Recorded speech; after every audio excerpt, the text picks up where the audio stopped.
Hello future Grandmasters, this is Dave 54 on the journey towards champion. Let me know what you thought of the last video and also what you think of this video. We've got a new style of editing, a new style of content.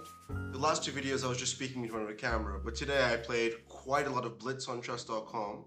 So I wanted to share some thoughts from some of my games, talk about how I'm growing and improving. A big part of chess improvement, it's sort of hard to know what to work on. Some things are psychological, some things are abstract.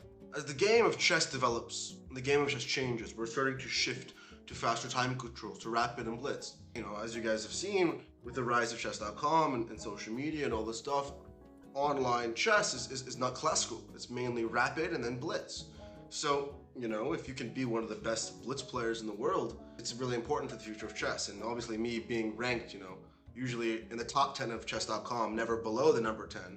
And, you know, even reaching number 3 in the world, and I'm sure I'm going to reach number 1 eventually, that should bode well, right? Because despite the fact that my classical rating is only around number 15 in the world, which is just disgusting and embarrassing, and I cannot sleep at night by being that rating, at least when it comes to online blitz, I'm showing, you know, a very high level and being one of the best in the world, and I'm looking forward to, you know, continuing to show that strength.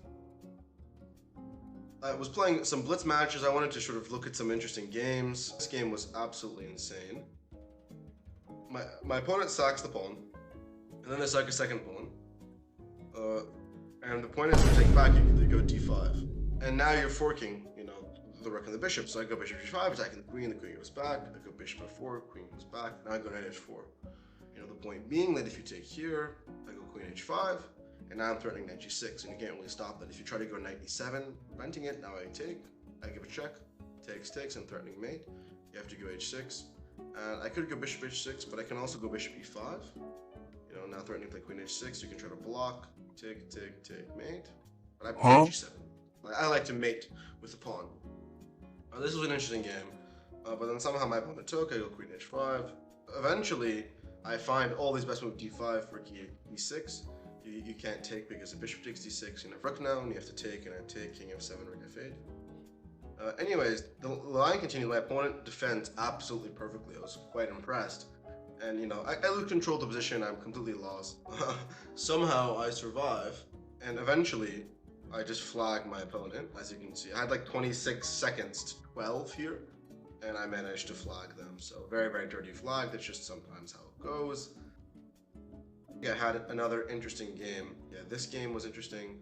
So my opponent plays quite a normal system, and then here it's actually a really interesting motif that I went a6, he goes king h1, and you know, this knight in e5 is super strong, and here I really should play c5, challenging the center, you know, maybe wanting to take on d4, maybe going c4 to kick the bishop, but I wait one move, bishop e7, and settle e4, and this shows that, you know, really when the position is quite I obviously wanted to play c5, but I sort of had some stupid reasons for not playing it. And when there's a simple good move, you should just play. So that's something I'm trying to work on. Get sort of to an end game. I'm sort of holding on, everything's equal. We get to an end game where I win this pawn, then I win this pawn. It's important, you know, I don't take here because then I've got the, you know, I want the two connected passes. So I get the two connected passes, I push the pawn, and eventually I queen, you know, obviously if you take it, I can just go king h8, but I can also just, you know, take the rook and liquidate. Obviously I played quite well, I got my rating up a bit. I played a lot of blitz today, I think. I had some really nice games. Yeah, this one was quite funny. So we played this sort of system. I was on the black side of this in classical. He gets the two bishops, I'm a bit worse. But at this point, I have this really nice, you know, exchange sacrifice, giving up the bishop, but I get a pawn. Now I've got the two bishops, I've got an extra pawn. Bishop back, bishop d4, maybe attacking this pawn, rook e8, b4, just, you know, preventing any b65, knight c7, queen b2. Now I just take the free pawn, I come back, takes, I've got a bishop and two pawns, so the material's even, but so I'm slowly improving, and it was a bit funny that I'm defending, and eventually my opponent just blunders with rook d5, I just go e4, attacking the queen. I was already up on time, but then I play like a 20-game match against Nihal. Nihal is a player that I definitely have some issues, you know, and it's important to, you know, obviously I personally think that Blitz is a very good barometer for how good you are and your strength. Blitz is a sort of really pure form of chess. You can really get a feeling of someone's talent, their strength, and their weaknesses when you play a lot of Blitz games, because without that much time on the clock, a lot of the mistakes are hard, you know, and the weaknesses are harder to hide. So playing Blitz against a lot of strong players, I think it can be very productive. And my last match against Nihal was much better. I farmed Nihal for like 80 points. This match I got farmed for like 30 points. So I was doing quite well. I lost like a stretch of 4 games, which I don't really go through my losses, but I'll go through the losses now. So I played this sort of F3 Nimzo. I basically give up a pawn. I go back, knight d7, knight g3. Here I'm supposed to go a3 first. You know, when you go play Blitz, you sort of go on tilt and you just move and move and move. And first of all, I was a bit tired after this. I'd played so much, but you have to keep very steady and disciplined. So I'm just trying to give you some insight. I hope not all my competitors watch this and find all my weaknesses. But anyways, I have like a fine position, and then I just go crazy on this attack. I sacrifice a rook, and I realize that I have just nothing. I have just no attack, and I just lose the game. Before that, I basically just plundered a piece in the opening. After bishop d5, I just lose the piece. If I move the knight, the rook hangs. The bishop hangs. Move the bishop, this hangs. If I protect the knight, you just take the knight and take the rook. So I just lose. That was obviously unnecessary. After this, I had a completely fine position, but I just sacrificed a piece for no reason. Here I just go f4. Knight moves, I go e5, I just win a piece. Just insane. I don't know what I'm supposed to do here. Instead, I went here, sacrificing this, and after queen d2, knight g8, there's just no attack. So again, a very, very stupid loss. I was getting a bit tired, I suppose.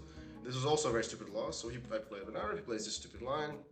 I have a great position. He goes e5, which is a mistake. Now I've got the connect, got a great structure. The bishops are bad. Got some potential weaknesses. I go right d8, h5, knight c5. Again, I don't know, just free pawn that I can take. Anyways, I'm improving my position. Everything's getting complicated. I'm consolidating, I'm attacking, I'm counterattacking. Knight e8 takes queen c2. I'm sacrificing the exchange, but I've got 2 pawns. His king is weak. He doesn't take the exchange, and here I should just play like a normal move. Like just go rook d7, then go down to 5, then push. Eventually, I'm going to get some attack on his king, and my king's not going to be weak. But instead, I go down to 5 and just blunder d8. Rook c8, knight f6, double checkmate. So that was also just complete tilt that I lost that game. So I lost these 4 last games in a row. Now, obviously, when you're tired and it's a long match, it's very easy to go on tilt, but a lot of these psychological factors are important. And I genuinely think that I could become, the classical might take some more time, but I think that in the near future, I can, show like that I'm one of the best Blitz players in the world. I think I already am. But I'm very confident that in a format like the Speeches Championship that I would genuinely show that I'm one of the best in the world, like at least top 10 level. I really hope that I can qualify for the Speeches Championship, somehow.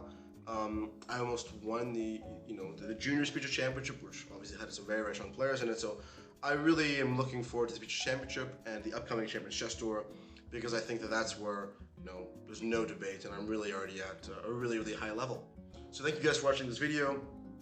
I'll see you guys soon. The journey continues. We've only got a couple more days before Grenke. I'm really looking forward to competing and getting back to the board. And there's going to be 1,000 chess players, so I'm sure I'm going to meet some of my fans and subscribers.